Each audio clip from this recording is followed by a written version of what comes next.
Oke, kita langsung saja ya. Di depan kita ini ada sebuah game plan yang sangat spesifik, sebuah kerangka kerja untuk menaklukkan tantangan trading senilai $25.000. Dan tujuannya, gila sih, lolos evaluasi cuma dalam 3 hari. Gimana caranya? Yuk kita bedah bareng-bareng. Nah, ini dia pertanyaan besarnya. Lolos evaluasi trading $25.000 cuma dalam 3 hari. Mungkin nggak sih? Kedengarannya mustahil ya. Memang, tantangannya super berat. Tapi, dengerin dulu. Dengan strategi yang pas, yang tadinya mustahil bisa kita ubah jadi rencana yang, ya, bisa dieksekusi. Jadi kuncinya itu satu, perencanaan. Daripada kita cuma modal nekat dan berharap yang terbaik, mending kita pecah aja game plan-nya. Kita buat jadi langkah-langkah yang jelas yang bisa langsung kita praktekkan. Oke, kita mulai dari bagian pertama. Misi kita. Anggap aja ini kayak operasi militer ya. Setiap misi butuh tujuan yang jelas. Jadi, mari kita definisikan dulu. Apa sih target utama yang harus kita hancurkan dalam tantangan ini? Dan ini dia angkanya $1.500. Angka inilah yang jadi target profit total kita. Kalau dihitung-hitung, ini setara dengan 6% dari modal akun $25.000. Inilah puncak gunung yang harus kita daki. Sekarang, coba perhatiin perbandingan ini. Target profit kita $1.500, sementara batas kerugian maksimal kita itu cuma $1.000. Ini penting banget loh. Artinya apa?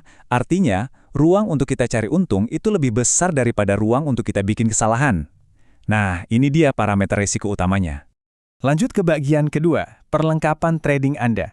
Misinya udah jelas kan? Sekarang kita bahas senjatanya. Instrumen apa yang bakal kita pakai dan gimana kita setting parameternya.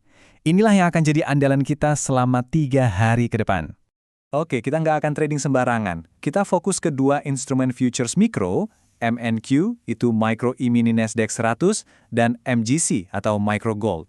Untuk dua-duanya, settingnya sama. Stop loss di $150 dan take profitnya di $250. Ini ngasih kita rasio risk-reward yang bagus banget di 1:1,67. Jadi secara statistik, kita udah punya keunggulan di setiap trade yang kita ambil. Masuk bagian ketiga, aturan main. Dan ini sifatnya nggak bisa ditawar. Kenapa? Karena strategi secanggih apapun bakal percuma kalau nggak ada disiplin. Jadi ayo, kita tetapkan beberapa aturan keras yang wajib dipatuhi biar kita tetap di jalur yang benar. Aturan nomor 1, dan ini yang paling penting, total risiko aktif Anda dalam satu waktu nggak boleh, sekali lagi, nggak boleh lebih dari $300. Artinya gimana? Artinya Anda bisa aja buka posisi 2 lot di MNQ, atau mungkin kombinasi 1 lot MNQ dan 1 lot MGC. Tapi, jangan pernah buka dua-duanya dengan ukuran penuh secara bersamaan. Itu namanya over-risk, dan itu cara tercepat buat menggagalkan seluruh rencana ini. Anggap aja ini rem darurat Anda. Aturan yang nggak boleh dilanggar sama sekali, berhenti trading untuk hari itu kalau 1. Anda rugi 2 kali berturut-turut, 2. Anda sudah melakukan maksimal 3 kali trade. Atau 3, kalau total kerugian hari itu udah nyentuh $400. Udah, stop. Jangan ada kata balas dendam. Cukup. Kita coba lagi besok dengan kepala dingin. Manajemen risiko itu bukan cuma soal ngatur rugi loh, tapi juga soal ngatur menang. Gini aturannya, begitu Anda profit $400, langsung turunkan ukuran posisi. Lindungi apa yang udah Anda dapat. Dan, kalau Anda berhasil mencapai profit $700, berhenti. Seriously, berhenti. Jangan serakah. Kunci profitnya dan tutup hari itu sebagai pemenang. Oke, sekarang bagian keempat. Intinya, rencana pertempuran 3 hari. Nah, sekarang kita gabungin semua yang tadi ke dalam sebuah rencana harian yang jelas, lengkap dengan target dan taktik spesifik untuk masing-masing hari. Begini pembagiannya. Hari pertama tujuannya adalah membangun bantalan pengaman. Target kita antara $400 sampai $600.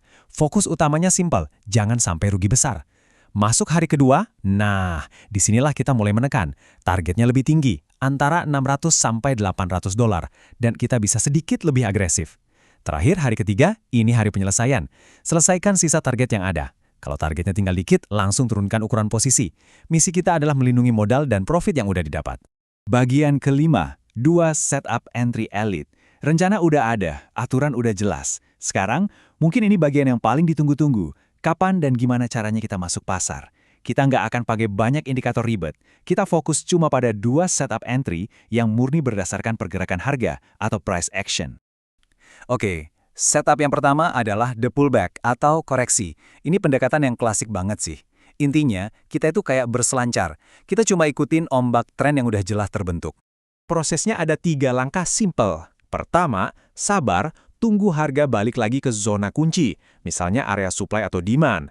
Kedua, cari sinyal penolakan harga, bisa dari sumbu candle yang panjang misalnya. Nah, yang ketiga dan paling penting, tunggu konfirmasi.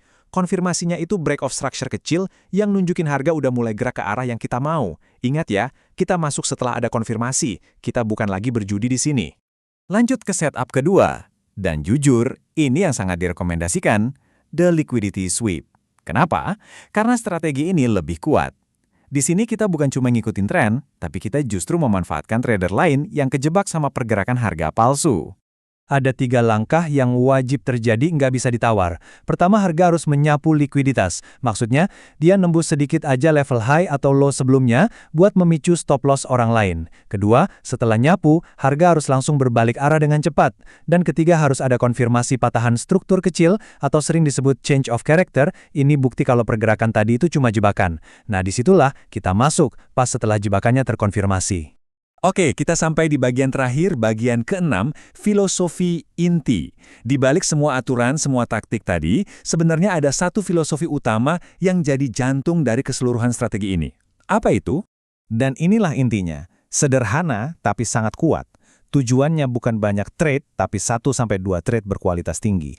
Jadi tujuan kita itu bukan buat trading terus-terusan. Bukan. Tujuan kita adalah jadi penembak jitu.